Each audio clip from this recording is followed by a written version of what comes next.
This is how to trim your this is how to trim your videos on video editor YouTube studio, guys.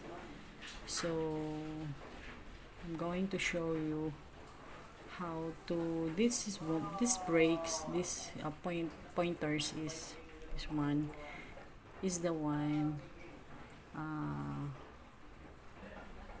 para ma-split mo yung video na gusto mong ma-split, matanggal, so matrim. So ito kasi nandito na yung ad break, yung hindi ad breaks, ito yung break nito, point break is just split out, click that split, then this one pwede mo na itong yan, kung saan part yan, saan part mo pwedeng i-clear, yung i-delete yung part na i-delete mo.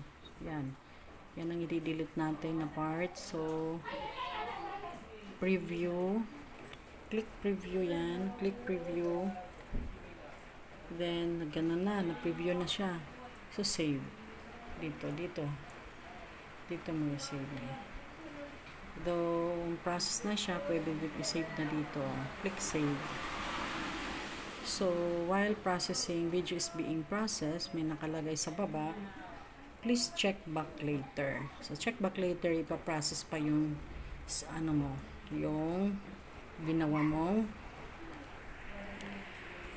trimming sa video mo, sa video editor po sa YouTube studio mo po.